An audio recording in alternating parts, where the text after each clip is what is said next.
Rizal's journey in Germany from February 1886 to May 1887. The three cities where Rizal spent most of his time were Wilhelmsfeld, Heidelberg, and Berlin. On February 1886, he arrived in Heidelberg, an old university town. He worked as an assistant to Dr. Otto Becker at the University Eye Hospital. He listened to the lectures of Dr. Becker and Professor Wilhelm Koenig. He wrote the poem To the Flowers of Heidelberg. He spent his summer vacation in 1886 in Wilhelmsfeld, where he lived with Protestant pastor Karl Ulmer to perfect his ability to speak German. He started his correspondence with Professor Ferdinand Blumentritt, the director of Ateneo of Leitmeritz, Austria. He sent a book to Professor Blumentritt, Arithmetica by Rufino Baltazar. In August 1886, he arrived in Leipzig. He met Professor Friedrich Rizal and Dr. Hans Mayer, who wrote a book on the Philippines. He translated Schiller's William Tell to Tagalog. The book narrates how the Swiss attained their independence in a peaceful manner. He translated Hans Christian Andersen's fairy tales to Tagalog for his nephews and nieces. On October 29, 1886, he arrived in Dresden. He saw the painting of Raphael, the Sistine Madonna.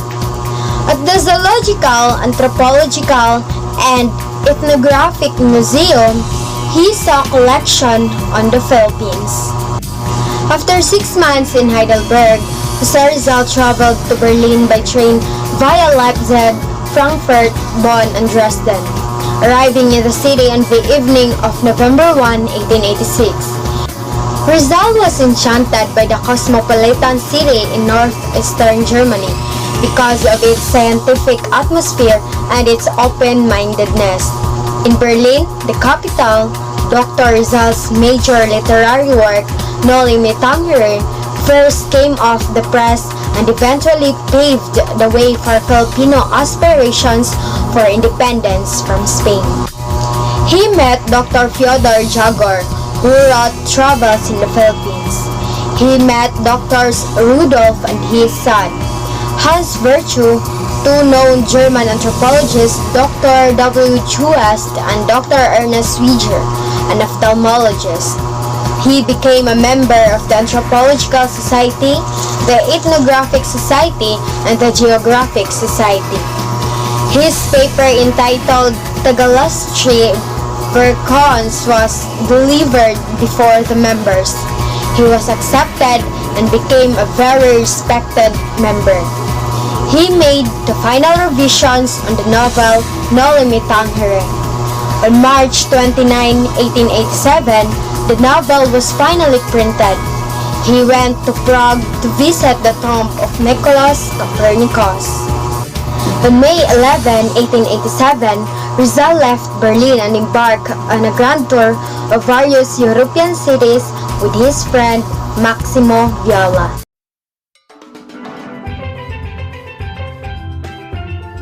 Hello, this is your second trivia personnel. I guess you have already got an idea of who Jose Rizal is as what the first trivia personnel discussed in her previous. Now, let's begin with the first trivia. On February 3, 1886, Rizal arrived in Heidelberg, a historic city of Germany, famous for its old university and romantic surroundings. But here's the trivia.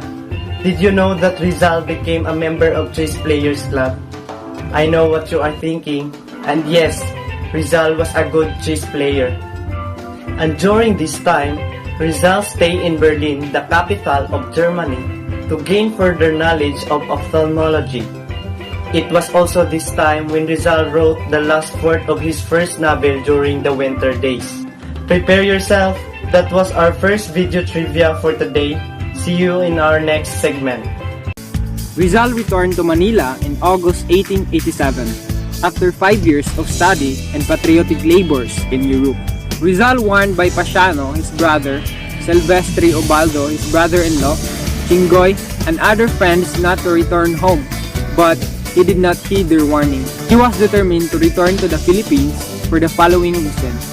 First is to operate his mother's eyes. Second is to serve his people who had long been oppressed by Spanish tyrants. Third, to find out himself how Nole Me Tangere and his other writings were affecting Filipinos and Spaniards in the Philippines, and to find out why Leonor Rivera had remained silent, which is his girlfriend on that time. After a few days, when Dr. Rizal arrived in Manila, he left for Calamba to see his family. Dr. Rizal successfully removed the cataract of his mother, his first surgical operation. In Calamba, Rizal established a medical clinic. His first patient was his mother, who was almost blind. Rizal, who came to be called Dr. Uliman because he came from Germany, treated their ailment, and soon he acquired lucrative medical practice.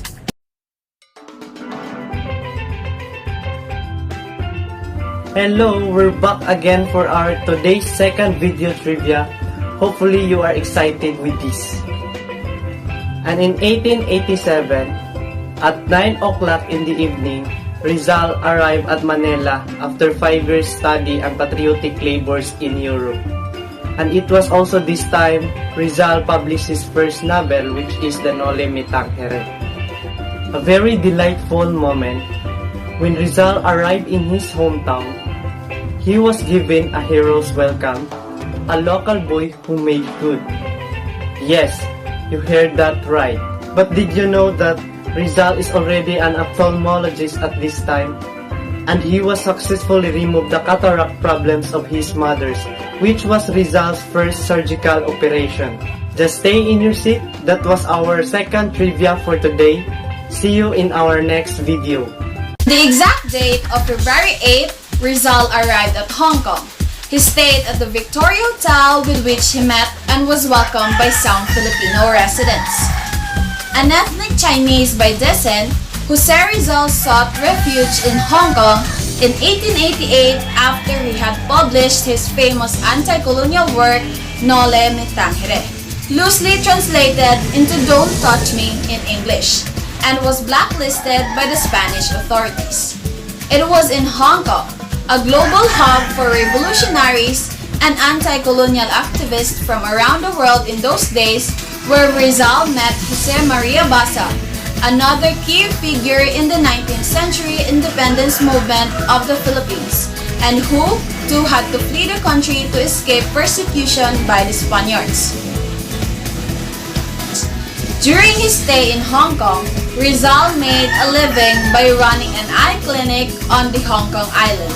He also drafted the Constitution of La Liga Filipina, the Philippine League in English, inspiring the revolutionary group that would later spearhead the country's bid for independence against Spain. On February 18, Basa, accompanied by Rizal, boarded the ferry steamer Kiukiang for Macau. They have both stayed in Don Juan Francisco Licaro's home while in Macau. The Rizal witnessed a Catholic procession with which the devotees were dressed in blue and purple dresses and were carrying unlighted candles. On the 22nd of February, Rizal left Hong Kong on board the Oceanic, an American steamer, and his next destination was Our third trivia. In 1888, when Rizal arrived in Hong Kong, he stayed in Victoria Hotel. A kind-hearted moment, Rizal was welcomed by the Filipino community in Hong Kong. Did you know that Rizal made a living by running an eye clinic in Hong Kong Island? He also drafted the Constitution of the La Liga Filipina, inspiring the revolutionary group that would later spearhead the country's bid for independence against Spain. Rizal's travel in Japan in the year 1888. Among the happiest moments of Rizal in his life was his sojourn in the land of the cherry blossoms. On February 28, 1888, Rizal, after days of travel, arrived at Yokohama, Japan, and registered at the Grand Hotel. On March 1, 1888, he checked out the Grand Hotel and entrained for Tokyo and lodged at the Tokyo Hotel. After his arrival in Tokyo, Rizal was visited by Juan Perez Caballero, Secretary of Spanish Legation. But then, he and Perez Caballero became good friends and described him as a young, fine, and an excellent writer. On March 4, 1888, he wrote glowing praise about the honesty, courtesy, cleanliness, and industry of the Japanese people. During his first day in Tokyo, Rizal could not speak the Japanese language. He had a hard time for shopping and children laughed at him. With this situation, Rizal decided to study the Japanese language. But still, Rizal was greatly impressed by Japan, among which are the natural beauty of the country, the cleanliness, politeness of the people, the picturesque dress, and simple charm of the Japanese women. He also visited museums, libraries, art galleries, shrines, and studied the Japanese drama, art, music, and judo. However, he disliked the rickshaws drawn by men. On March 15, 1888, Rizal first saw Osai-san walking past the gate of the Spanish legation and then fell in love. Osai-san's beauty and affection almost tempted Rizal to settle down in Japan. At the same time, he was offered a good job by the Spanish legation. But then, his love for the fatherland and his mission to free his oppressed people made him think again. On April 13, 1888, Rizal boarded a Belgian and English steamer at Yokohama, Japan, bound for the United States. He left Japan with a heavy heart, for he knew that he will never see this beautiful land again, and so as his beloved Osai-san. His sojourn in Japan for 45 days was one of the happiest interludes in his life. Hello everyone! For our fourth trivia, in 1888, Rizal arrived in Yokohama, Japan, and registered at Grand Hotel. During his first day in Tokyo, Rizal could not speak the Japanese language. Many Japanese children laughed at him, and to avoid embarrassment, Rizal decided to study the Japanese language.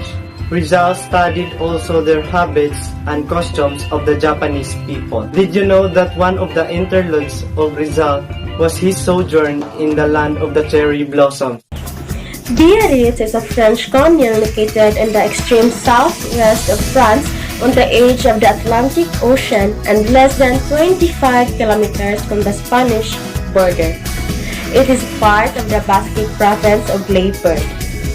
The Basque country is a territory of tradition that stretches from the north of Spain to the southwest of France, bordered by the Atlantic coast.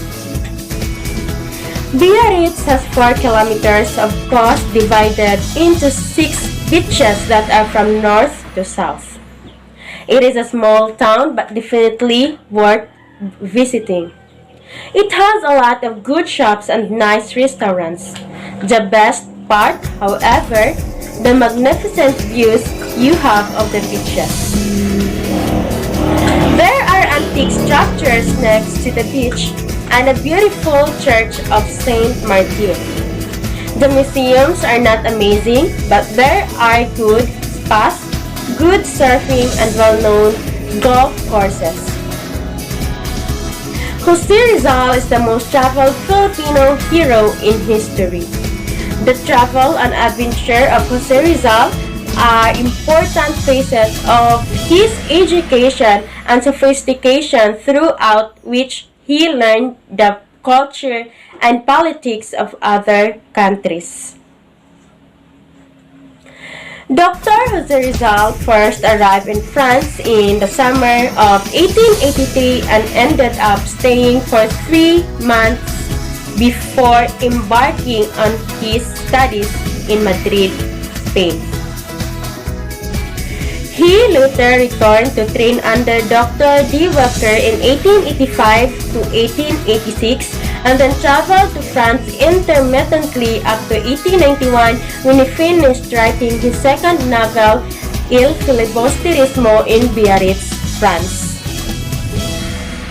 And to seek solace for his disappointments in Madrid, Rizal took a vacation in the resort city of Biarritz on the fabulous French Riviera. He was a guest of the rich hosted family at its winter residence in Villa Iliada. Jose Rizal arrived in Biarritz on February 11, 1891. From Biarritz, Rizal wrote Mariano Ponce in Madrid that he was too occupied and could not send article for the La Solidaridad. He offered his services of answering the attacks hurled against them in case Marcelo H. del Pilar and Antonio Luna could not answer.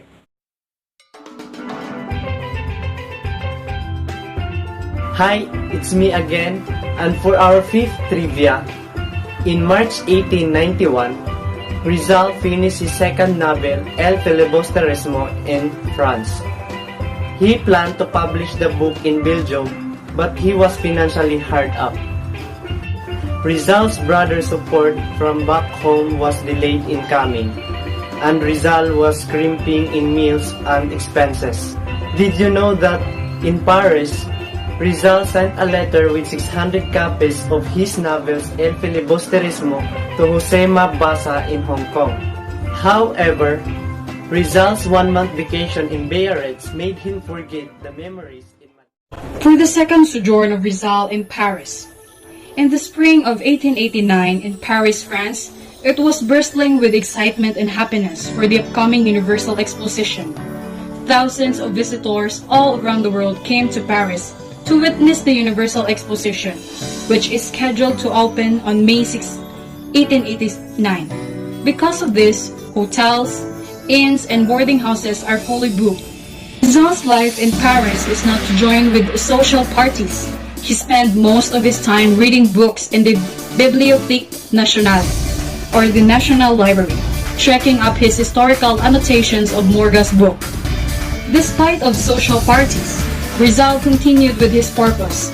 He published his annotated edition of Morga's Sucesos, founded the three Filipino societies, the Kidlat Club, the Indios Bravos, and the RDLM, and wrote for Telefono, a satire against Father Salvador Font.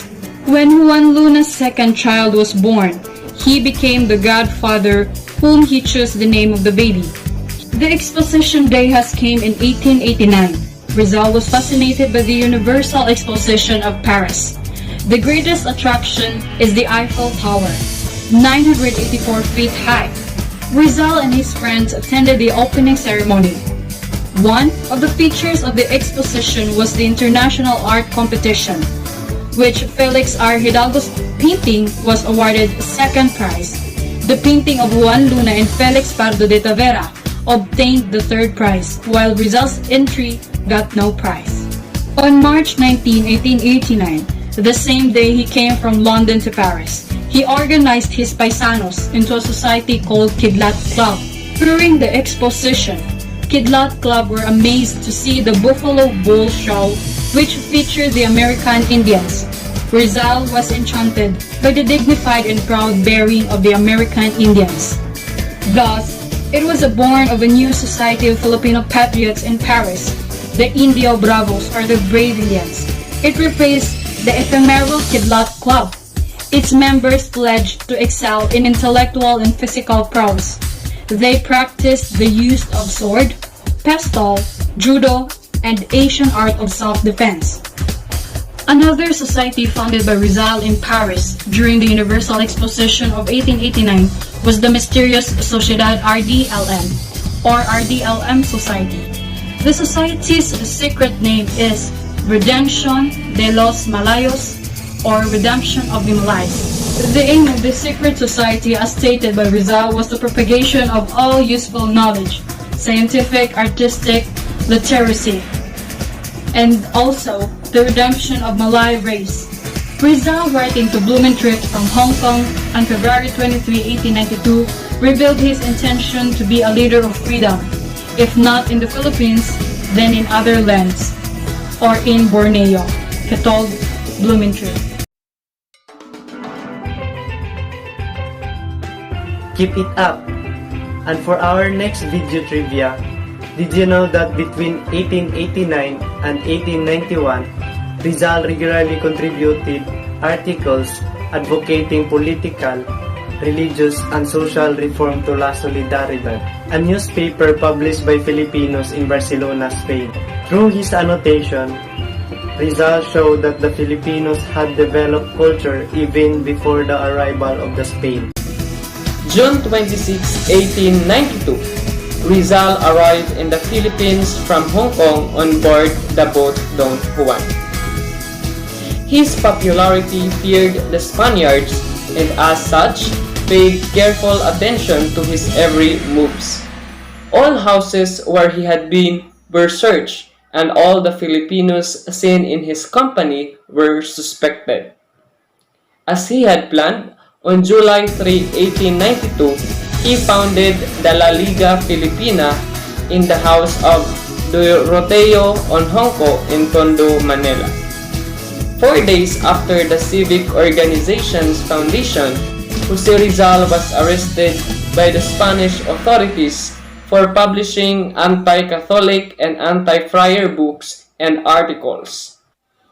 Rizal left Manila under heavy guard and sailed to Dapitan and reached there at 7 o'clock in the evening of June 17. From that day until July 31, 1896, Dapitan became the bear witness to one of the most fruitful periods in Rizal's life. His stays in the province was the period where Rizal have been more focused on serving the people and the society through his civic works, medical practices, land development, and promotion of education.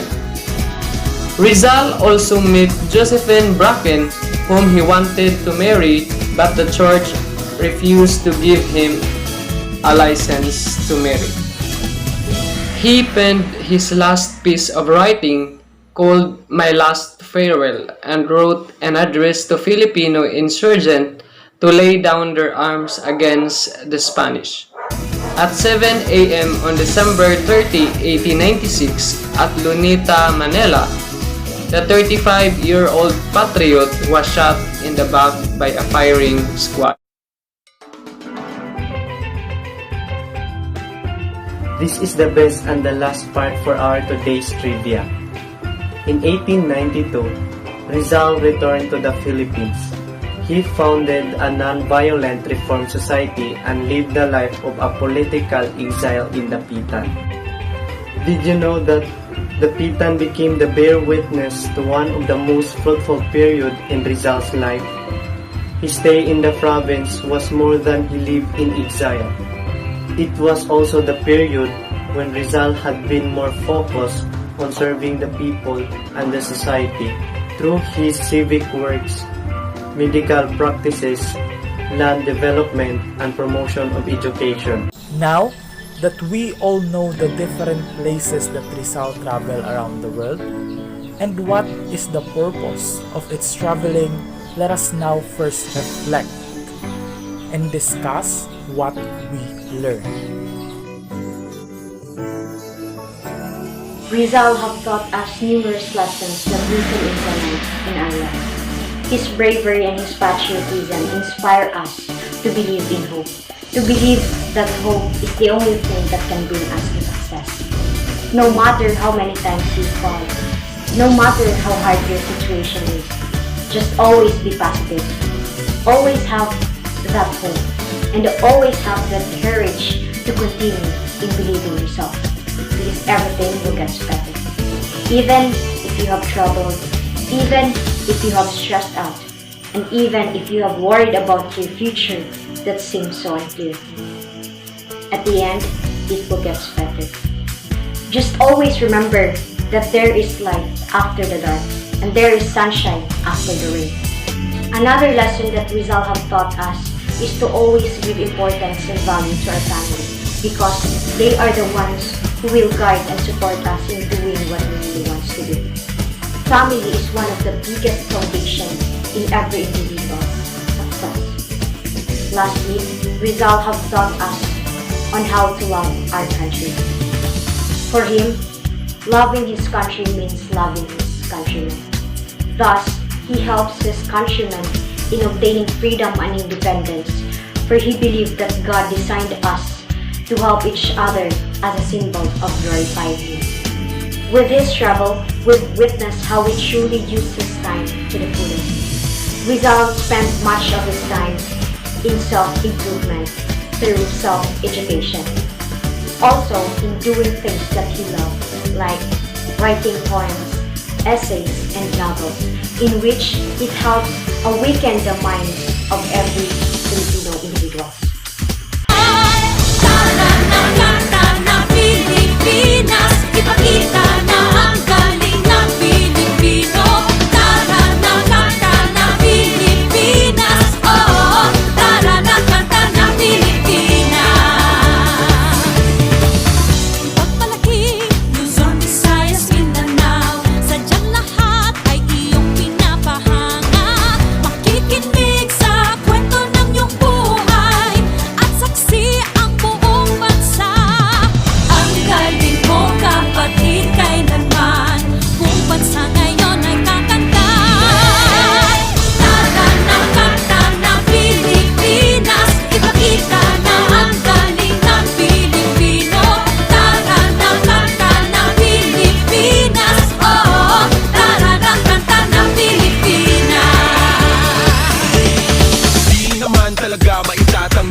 Pilipino kapatid, tinig mo ay laging mananaig. Saan man mapunta sa mga sulok ng daigdig. Bumibirit, tinig mong malupit. Humihirit, sige papet na pet. Bumibirit, kay lupet. Humihirit, oh yeah, I bet. Lutang na lutang ang galing ng Pinas. Dito ka na, tara na, kanta na. Ang galing mo kapatid, kailanman buong bansa ngayon ay kakanta.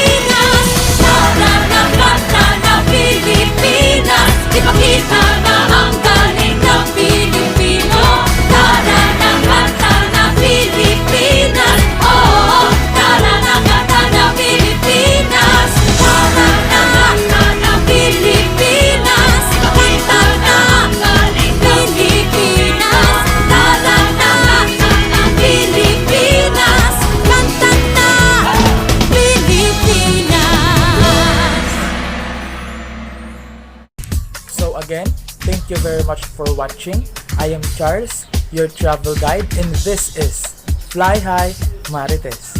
Hey, fly high Marites.